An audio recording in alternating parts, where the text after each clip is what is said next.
Hi ಎಲ್ಲರಿಗೂ ನಮಸ್ಕಾರ. ಪ್ರವನಿ cooking ಚಾನಲ್ಗೆ ಸ್ವಾಗತ. ಇವತ್ತಿನ ಒಂದು ರೆಸಿಪಿ ಯಾವುದಪ್ಪ ಅಂತಂದರೆ ರಾಗಿ ಮಸಾಲ ದೋಸೆ. ಇದು ಎಷ್ಟು ಹೆಲ್ದಿ ಅಂದರೆ ಬಾಡಿನ ತಂಪು ಮಾಡುತ್ತೆ. ಕೇವಲ 15 ನಿಮಿಷದಲ್ಲಿ ಇದನ್ನು ನಾವು ಮಾಡ್ಕೊಬೋದು ಮತ್ತು ಹೆಲ್ದಿ ಕೂಡ ರೆಸಿಪಿ. ಸೊ ಇದನ್ನು ನಾವು ಹೇಗೆ ಮಾಡೋದು ಅಂತ ಹೇಳ್ಬಿಟ್ಟು ಈಗ ನೋಡೋಣ. ತುಂಬ ಈಸಿ, ಒಂದು 15 ನಿಮಿಷದಲ್ಲಿ ಮಾಡ್ಕೊಬೋದು. ಇಲ್ಲಿ ಮೊದಲಿಗೆ ನಾನು ಒಂದು ಬೌಲನ್ನು ತೊಗೊಂಡಿದ್ದೀನಿ. ಈ ಬೌಲಲ್ಲಿ ಏನೇನು ಇಂಗ್ರೀಡಿಯೆಂಟ್ಸ್ ಬೇಕೋ ನಾವು ಇದರಲ್ಲಿ ಹಾಕ್ಕೊಳ್ಳೋಣ. ಸೊ ಮೊದಲಿಗೆ ನಾನು ಇಲ್ಲಿ ಒಂದು ಚಿಕ್ಕ ಲೋಟದಲ್ಲಿ ರಾಗಿ ಹಿಟ್ಟನ್ನು ನಾನು ಹಾಕ್ಕೊತಾ ಇದ್ದೀನಿ. ನಿಮಗೆ ಎಷ್ಟು ಕ್ವಾಂಟಿಟಿ ಬೇಕೋ ಅದನ್ನು ನೀವು ಹಾಕ್ಕೊಳ್ಳಿ. ಮತ್ತು ಹಾಗೆಯೇ ಇಲ್ಲಿ ನಾನು ಅದೇ ಗ್ಲಾಸಲ್ಲಿ ಒಂದು ಗ್ಲಾಸಷ್ಟು ನಾನು ಬಾಂಬೆ ರವೆನ ಆ್ಯಡ್ ಮಾಡ್ಕೊತಾ ಇದ್ದೀನಿ. ಸೊ ನೀವು ಇದ್ರ ಬದಲಿಗೆ ಚಿರೋಟಿ ರವೆನೂ ಕೂಡ ನಾವು ಆ್ಯಡ್ ಮಾಡ್ಕೊಬಹುದು.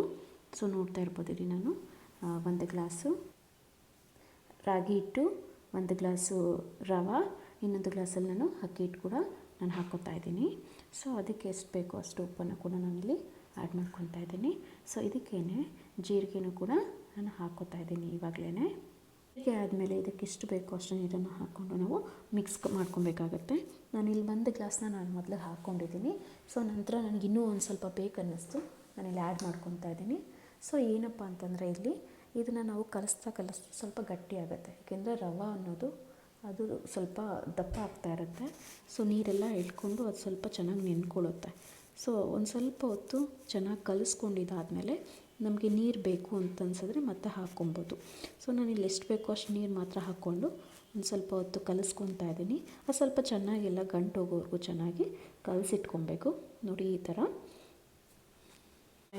ಚೆನ್ನಾಗಿ ಮಿಕ್ಸ್ ಮಾಡ್ಕೊಬೇಕು. ಮಿಕ್ಸ್ ಮಾಡ್ಕೊಂಡು ಏನೂ ಗಂಟಿಲ್ಲದೆ ಇರೋ ಥರ ನಾವು ನೋಡಿಕೊಂಡು ಒಂದು ಸ್ವಲ್ಪ ಚೆನ್ನಾಗಿ ಮಿಕ್ಸ್ ಮಾಡಿಕೊಂಡು ಒಂದು ಸ್ವಲ್ಪ ಹೊತ್ತಿಗೆ ಒಂದು 10 ನಿಮಿಷ ನಾವು ಅದನ್ನು ಮುಚ್ಚಿ ಸೈಡ್ಗೆ ಇಡಬೇಕಾಗುತ್ತೆ. ಏಕೆಂದರೆ ಇಲ್ಲಿ ನೆನ್ಕೊಳ್ಬೇಕು ಎಲ್ಲ. ನಾನಿಲ್ಲಿ ರಾಗಿ ಮಸಾಲೆ ದೋಸೆಗೆ ಬೇಕಾಗಿರುವಂಥ ಇಂಗ್ರೀಡಿಯೆಂಟ್ಸ್ನ ನಾನು ತೊಗೊಂಡಿದ್ದೀನಿ. ಸೊ ಅದಕ್ಕೆ ಚಿಕ್ಕದಾಗಿ ಹಚ್ಕೊಂಡಿರೋ ಈರುಳ್ಳಿ, ಚಿಕ್ಕದಾಗಿ ಹಚ್ಕೊಂಡಿರೋ ಮೆಣಸಿನ್ಕಾಯಿ, ಪುದೀನ, ಕೊತ್ತಂಬರಿ ಮತ್ತು ಜೀರಿಗೆ ತೊಗೊಂಡಿದ್ದೀನಿ. ಸೊ ಹಾಗೆಯೇ ಇಲ್ಲಿ ನಾನು ಸ್ವಲ್ಪ ಅಷ್ಟೇ ಮೊದಲಿಗೆ, ಯಾಕೆಂದರೆ ನಾನು ಆಲ್ರೆಡಿ ಮೊದಲಿಗೆ ಹಾಕಿದ್ದೆ ನಾನು. ಸೊ ಇದಕ್ಕೆ ನಾನು ಸ್ವಲ್ಪ ಎಳ್ಳನ್ನು ತೊಗೊಂಡಿದ್ದೀನಿ. ಎಳ್ಳನ್ನು ಸ್ವಲ್ಪ ಫ್ರೈ ಮಾಡಿ ಇಟ್ಕೊಂಡಿರುತ್ತೆ ನಾನು. ಸೊ ಅದನ್ನು ತೊಗೊತಾ ಇದ್ದೀನಿ. ಮತ್ತು ಇಲ್ಲಿ ಕಡಲೆ ಬೀಜ ಮತ್ತು ಕಡಲೆಪಪ್ಪಿನ ಪೌಡ್ರು ಕೂಡ ಸ್ವಲ್ಪ ನಾನು ಹಾಕೋತಾ ಇದ್ದೀನಿ. ಸೊ ಇದನ್ನು ನೀವು ಆ್ಯಡ್ ಮಾಡ್ಕೊಬೇಕಂದ್ರೆ ಮಾಡ್ಕೊಳ್ಳಿ, ಇಲ್ಲಾಂದರೆ ಸ್ಕಿಪ್ ಮಾಡ್ಬೋದು. ಸೊ ಮತ್ತು ಕರಿಬೇವನ್ನ ನಾನಿಲ್ಲಿ ತೊಗೊಂಡಿದ್ದೀನಿ, ನೋಡ್ತಿರ್ಬೋದು. ಇಷ್ಟೇ ನಾನು ತೊಗೊಂಡಿರೋದು. ಇದ್ರ ಜೊತೆಲಿ ನೀವು ಬೇಕಾದರೆ ಕ್ಯಾರೆಟ್ ಕೂಡ ಆ್ಯಡ್ ಮಾಡ್ಕೊಬೋದು. ನಾನಿಲ್ಲಿ ಆ್ಯಡ್ ಮಾಡ್ಕೊಂಡಿಲ್ಲ. ಇದಾದಮೇಲೆ ನಾವಿಲ್ಲಿ ಹಿಟ್ಟು ಏನು ನಾವು ಕಲಸಿದ್ವಲ್ಲ ರಾಗಿ ಮಸಾಲ ದೋಸೆಗೆ, ಅದು ನೋಡಬೇಕು. ನೋಡಿ ಯಾವ ಥರ ಸ್ವಲ್ಪ ನೀರೆಲ್ಲ ಹೀರ್ಕೊಂಡು ಗಟ್ಟಿಯಾಗಿದೆ ಅಂಥೇಳಿ ಕಾಣಿಸ್ತಿದೆ. ನೋಡಿ, ತಿರುಗ್ಸೋಕ್ಕೂ ಸ್ವಲ್ಪ ಕಷ್ಟ ಆಗ್ತಿದೆ. ಸೊ ಇದರಲ್ಲಿ ನಾವು ನೀರು ಬೇಕಾದರೂ ಕೂಡ ಇವಾಗ ಆ್ಯಡ್ ಮಾಡ್ಕೊಬೋದು. ಇಲ್ಲಿ ನಾನು ಈ ಗ್ಲಾಸಲ್ಲಿ 1/4 ನೀರನ್ನ ಆ್ಯಡ್ ಮಾಡ್ಕೊತಾ ಇದ್ದೀನಿ. ಆ್ಯಡ್ ಮಾಡಿಕೊಂಡು ಮತ್ತೆ ನೋಡಬೇಕಾಗತ್ತೆ ಗಟ್ಟಿ ಇದೆಯಾ ಮತ್ತು ಸಾಕಾಗತ್ತಾ ಏನು ಅಂತ. ಈ ಒಂದು ಟೈಮ್ನಲ್ಲಿ ನಾವು ಇದು ಯಾವ ಥರ ಇದೆ ಅಂತೇಳಿ ನೋಡ್ಕೊಬೇಕು. ನೋಡಿ, ನನಗೆ ಅದಕ್ಕೆ ಸಾಕಾಗಿದೆ. ಇದಕ್ಕೇ ನಾವು ಈರುಳ್ಳಿ ನಾವೇನೇನು ಹಚ್ಚಿಟ್ಕೊಂಡಿದ್ವಲ್ಲ ಅದನ್ನೆಲ್ಲ ಇದಕ್ಕೆ ನಾನು ಸೇರಿಸ್ಕೊತಾ ಇದ್ದೀನಿ. ಮೊದಲಿಗೆ ನಾನು ಈರುಳ್ಳಿ ಸೇರಿಸ್ಕೊಂಡೆ, ಈಗ ಕರಿಬೇವು ಹಾಕ್ಕೊಂಡಿದ್ದೀನಿ. ಸೊ ನಂತರ ಮೆಣಸಿನ್ಕಾಯಿ ಹಾಕ್ಕೋತಾ ಇದ್ದೀನಿ. ನಾವೇನೇನು ಕಟ್ ಮಾಡ್ಕೊಂಡಿದ್ವಲ್ಲ ಎಲ್ಲನೂ ಈಗಲೇ ಹಾಕ್ಕೊಂಡು ಅದನ್ನು ಒಂದು ಮಿಕ್ಸ್ ಮಾಡ್ಕೊಬೇಕಾಗುತ್ತೆ ನೀಟಾಗಿ. ಕೊತ್ತಂಬರಿ ಮತ್ತು ಪುದೀನ ಕೂಡ ನಾನಿಲ್ಲಿ ಆ್ಯಡ್ ಮಾಡ್ಕೊತಾ ಇದ್ದೀನಿ. ಇರೋದೆಲ್ಲ ಆ್ಯಡ್ ಮಾಡ್ಕೊಂಡಿದ್ದಾದಮೇಲೆ ಚೆನ್ನಾಗಿ ಮಿಕ್ಸ್ ಮಾಡ್ಕೊಬೇಕಾಗತ್ತೆ. ಇದಕ್ಕೇ ನಾನು ಸ್ವಲ್ಪ ಜೀರಿಗೆನ ಆ್ಯಡ್ ಮಾಡ್ಕೊತಾ ಇದ್ದೀನಿ. ಮತ್ತು ಇಲ್ಲಿ ಒಂದು ಸ್ವಲ್ಪ ನಾನು ಆಗಲೇ ಎತ್ತಿಟ್ಕೊಂಡಿದ್ನಲ್ಲ ಎಳ್ಳು, ಅದು ಕೂಡ ಹಾಕ್ಕೋತಾ ಇದ್ದೀನಿ. ಮತ್ತು ನಾನು ಏನು ತೋರಿಸ್ದೆ ನಿಮಗೆ ಕಡಲೆ ಬೀಜ ಮತ್ತು ಕಡಲೆಪಪ್ಪಿನ ಪೌಡರ್ ಕೂಡ ನಾನು ಇಲ್ಲಿ 2 ಸ್ಪೂನು ಆ್ಯಡ್ ಮಾಡ್ಕೊತಾ ಇದ್ದೀನಿ. ಇಷ್ಟನ್ನೆಲ್ಲ ಆ್ಯಡ್ ಮಾಡ್ಕೊಂಡಿದ್ದಾದಮೇಲೆ ನಾನು ಚೆನ್ನಾಗಿ ಮಿಕ್ಸ್ ಮಾಡ್ಕೊಬೇಕಾಗತ್ತೆ. ನೋಡಿ, ನಾನು ಈ ಥರ ಮಿಕ್ಸ್ ಮಾಡ್ಕೊತಾ ಇದ್ದೀನಿ. ಈ ಥರ ಮಿಕ್ಸ್ ಮಾಡ್ಕೊಂಡಿದ್ದಾದಮೇಲೆ ಇನ್ನೂ ನೀರೇನಾದರೂ ಬೇಕಾಗುತ್ತಾ ಏನು ಅಂತ ನೋಡ್ಕೊಬೇಕು. ಯಾಕೆಂದರೆ ದೋಸೆ ಗಟ್ಟಿಯಾಗಿದ್ದರೆ ದೋಸೆ ಚೆನ್ನಾಗಿ ಬರಲ್ಲ.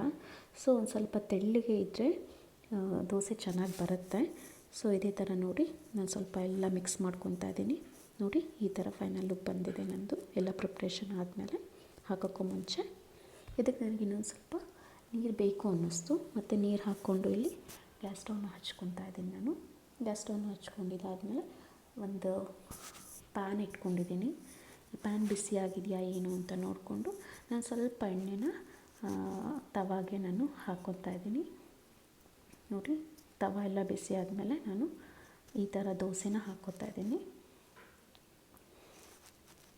ಈ ಥರ ದೋಸೆ ಹಾಕ್ಕೊಂಡಿದ್ದಾದಮೇಲೆ ಒಂದು ಸ್ವಲ್ಪ ಹೊತ್ತು ಬಿಡಬೇಕಾಗುತ್ತೆ. ಆ ಮೇಲಿನ ಒಂದು ಏನು ತೇವಾಂಶ ಎಲ್ಲ ಸ್ವಲ್ಪ ಹೋಗಬೇಕು. ಅದಾದಮೇಲೆ ನಾನಿಲ್ಲಿ ಸ್ವಲ್ಪ ಮತ್ತು ಎಣ್ಣೆ ತುಪ್ಪನ ಹಾಕ್ಕೊತಾ ಇದ್ದೀನಿ. ಹಾಕ್ಕೊಂಡು ಅದ್ರ ಮೇಲೆ ಸ್ವಲ್ಪ ಲಿಡ್ನ ಕ್ಲೋಸ್ ಮಾಡ್ತಿದ್ದೀನಿ. ಏಕೆಂದರೆ ಈ ದೋಸೆ ಎಲ್ಲ ಏನಾಗುತ್ತೆ ಅಂತಂದರೆ, ಈ ರಾಗಿ ದೋಸೆ ಎಸ್ಪೆಷಲಿ ನಾವು ಹೇಳಬೇಕಂದ್ರೆ ಮೇಲೆ ಸ್ವಲ್ಪ ವೈಟ್ ಆಗಿಬಿಡುತ್ತೆ ಮುಚ್ಚಿಲ್ಲ ಅಂತಂದರೆ. ಸೊ ಇಲ್ಲಿ ನಾನು ಲಿಡ್ನ ಕ್ಲೋಸ್ ಮಾಡಿ ಇವಾಗ ತೆಗಿತಾ ಇದ್ದೀನಿ. ತೆಗೆದಾದ್ಮೇಲೆ ಇದನ್ನು ನಾವು ಫ್ಲಿಪ್ ಮಾಡ್ಕೊಬೇಕಾಗತ್ತೆ. ಹಿಂದೆನೂ ಕೂಡ ನಾವು ಬಿಸಿ ಮಾಡ್ಕೊಬೇಕಾಗತ್ತೆ. ನೋಡಿ ಈ ಥರ ಎಷ್ಟು ಚೆನ್ನಾಗಿ ಬಂದಿದೆ. ಈ ಥರ ಬಂದರೆ ಸ್ವಲ್ಪ ಟೇಸ್ಟಿಯಾಗಿರುತ್ತೆ. ಸೊ ಈ ಥರ ಬರಬೇಕು. ತೆಳ್ಳಗೆ ಹಾಕಿದ್ರೆ ಈ ಥರ ಬರುತ್ತೆ. ಸ್ವಲ್ಪ ಗಟ್ಟಿ ಹಿಟ್ಟು ಮಾಡಿಕೊಂಡ್ರೆ ಅದು ಕಷ್ಟ ಆಗುತ್ತೆ ಎತ್ತೋದಕ್ಕೂ ಕೂಡ. ಸೊ ತೆಳ್ಳಗೆ ಮಾಡಿಕೊಂಡು ಈ ಥರ ತವ ಮೇಲೆ ಹಾಕ್ಕೊಂಡ್ರೆ ಈ ಥರ ಬರುತ್ತೆ. ತುಂಬ ಟೇಸ್ಟಿಯಾಗಿ ಕೂಡ ಇರುತ್ತೆ. ಆಲ್ರೆಡಿ ಒಂದು ಸರಿ ಮಾಡಿದ್ದೆ ನಾನು. ಸೊ ಇನ್ನೊಂದು ಸರಿ ಮಾಡ್ತಾಯಿದ್ದೀನಿ. ಈಗ ನೋಡಿ ಚೆನ್ನಾಗಿ ಬಂದಿದೆ. ಇದು ಮಾಡ್ಕೊತಾ ಇದ್ದೀನಿ ನಾನು ಇದರಲ್ಲಿ. ಇದು ಫ್ಲಿಪ್ ಮಾಡ್ಕೊಂಡಿದ್ದಾದಮೇಲೆ ಒಂದು 3-4 ನಿಮಿಷ ಈ ಥರ ಬಿಡಬೇಕಾಗತ್ತೆ. ಹಿಂದೆನೂ ನೀಟಾಗಿ ಸುಟ್ಟರೆ ಚೆನ್ನಾಗಿರುತ್ತೆ.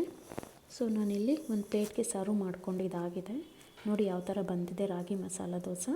ಸೊ ಇದೇ ಥರ ನೀವು ಕೂಡ ಚೆನ್ನಾಗಿ ಮಾಡ್ಕೊಬೋದು, ಇನ್ನೂ ಬೇರೆ ಬೇರೆ ಇಂಗ್ರೀಡಿಯೆಂಟ್ಸ್ ಹಾಕ್ಕೊಂಡು.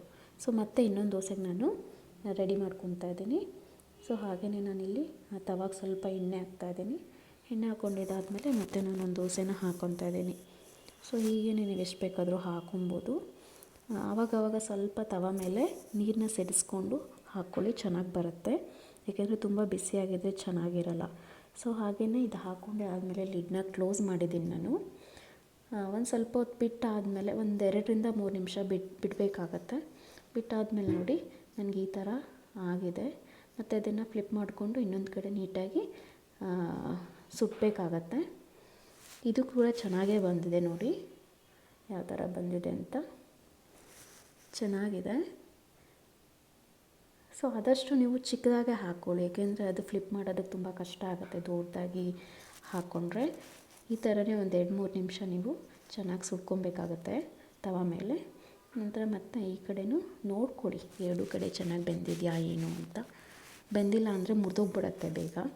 ಸೊ ನಾನಿಲ್ಲಿ ಸ್ವಲ್ಪ ತುಪ್ಪನ ಕೂಡ ಆ್ಯಡ್ ಮಾಡ್ಕೊತಾ ಇದ್ದೀನಿ.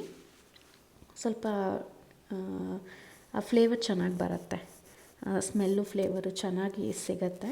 ಮತ್ತು ಒಂದು 2 ನಿಮಿಷ ಫ್ಲಿಪ್ ಮಾಡ್ಕೊಳ್ಳಿ, ನಿಮಗೆ ಗೊತ್ತಾಗುತ್ತೆ ಚೆನ್ನಾಗಿ ಬೆಂದಿದೆಯಾ ಏನು ದೋಸೆ ಏನು ಅಂತ. ಮತ್ತು ಈ ಥರ ಒಂದು 2-3 ಸರಿ ಫ್ಲಿಪ್ ಮಾಡ್ಕೊಂಡಿದ್ದಾದಮೇಲೆ ಪ್ಲೇಟಲ್ಲಿ ನೀವು ಸರ್ವ್ ಮಾಡ್ಕೊಬೋದು. ನೋಡಿ ಈ ಥರ ಬಂದಿದೆ ನನ್ನದು ದೋಸೆ. ಇನ್ನೂ ಇದರಲ್ಲಿ ಕ್ಯಾರೆಟ್ ಆ್ಯಡ್ ಮಾಡಿದ್ದೆ, ತುಂಬ ಚೆನ್ನಾಗಿ ಕಾಣ್ತಾ ಇತ್ತು. ನಾನು ಕ್ಯಾರೆಟ್ ಆ್ಯಡ್ ಮಾಡಿಲ್ಲ. ಸೊ ಇದು ನಾವು ಚಟ್ನಿ ಜೊತೆಲಾದರೂ ತಿನ್ಬೋದು, ಈರುಳ್ಳಿ ಜೊತೆಲಾದರೂ ತಿನ್ಬೋದು. ನಾನು ಈರುಳ್ಳಿ ತೊಗೊಂಡಿದ್ದೀನಿ, ನಿಮ್ಗೆ ಯಾವ್ದು ಬೇಕೋ ಅದರಲ್ಲಿ ಟೇಸ್ಟ್ ಮಾಡ್ಬೋದು. ನೋಡಿ ದೋಸೆ ಎಷ್ಟು ಚೆನ್ನಾಗಿ ಬಂದಿದೆ ಅಂತ ನೋಡ್ತಾ ಇರ್ಬೋದು. ನಾನು ಇನ್ನೊಂದು ದೋಸೆನ ಇಲ್ಲಿ ಹಾಕ್ಕೊಂಡಿದ್ದೀನಿ. ಇದು ಕೂಡ ಚೆನ್ನಾಗಿ ಬಂದಿದೆ, ಇದು ಕೂಡ ಚೆನ್ನಾಗಿ ತೆಳ್ಳಗೆ ಬಂದಿದೆ. ಸೊ ಇದನ್ನು ಆಲ್ಮೋಸ್ಟ್ ಒಂದು 2-3 ನಿಮಿಷ ನಾನು ಫ್ರೈ ಮಾಡ್ಕೊಂಡಿದ್ದೀನಿ ತವ ಮೇಲೆ. ನೋಡಿ ಯಾವ ಥರ ಕಲರ್ ಬಂದಿದೆ ಅಂತ. ಈ ಥರ ಕಲರ್ ಬಂದಾಗ ತುಂಬ ಟೇಸ್ಟಿಯಾಗಿರುತ್ತೆ ತಿನ್ನೋಕ್ಕೆ ಮಾತ್ರ. ಸೊ ನೀವು ಒಂದು ಸರಿ ಟ್ರೈ ಮಾಡಿ, ಈಸಿಯಾಗಿದೆ. ಒಂದು 15 ನಿಮಿಷದಲ್ಲಿ ನಾವು ಇದನ್ನು ಮಾಡ್ಕೊಬೋದು. ನೋಡಿ ಇದನ್ನು ಎಷ್ಟು ತೆಳ್ಳಗೆ ಬಂದಿದೆ ನೋಡಿ, ನೋಡ್ತಾ ಇದೆ, ಕಾಣಿಸ್ತಾ ಇರ್ಬೋದು ನಿಮಗೀಗ ಎಷ್ಟು ತೆಳ್ಳಗೆ ಬಂದಿದೆ ನೋಡಿ.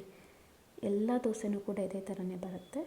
ಇಂಟ್ರೆಸ್ಟ್ ಕೊಟ್ಟು ನೀಟಾಗಿ ಒಂದು 15 ಮಿನಿಟ್ಸಲ್ಲಿ ಆಗುವಂಥ ಒಂದು ಈಸಿ ರೆಸಿಪಿ. ಇದನ್ನು ನೀವು ಮನೇಲಿ ಮಾಡ್ಕೊಂಡು ಟ್ರೈ ಮಾಡಿ, ಹೇಗಿದೆ ಅಂತ ಕಮೆಂಟ್ ಬಾಕ್ಸಲ್ಲಿ ಹೇಳಿ. ನೋಡಿ ಎಷ್ಟು ತೆಳ್ಳಗೆ ಬಂದಿದೆ ಅಂತ ಕಾಣಿಸ್ತಾ ಇರ್ಬೋದು ನಿಮಗೆ. ಆದಷ್ಟು 15 ಮಿನಿಟ್ಸಲ್ಲೇ ಇದು ಆಗುತ್ತೆ. ಆದಷ್ಟು ಟ್ರೈ ಮಾಡಿ, ಟೈಮ್ ಇಲ್ಲ ಅಂತ ಹೇಳಿದಾಗ ತುಂಬ ಟೇಸ್ಟಿಯಾಗಿರುತ್ತೆ. ಸೊ ಹೇಗೆ ಬಂತು ಅಂತ ಕಮೆಂಟ್ ಮಾಡಿ ಮತ್ತು ಸಬ್ಸ್ಕ್ರೈಬ್ ಮಾಡ್ಕೊಳ್ಳಿ. Thank you.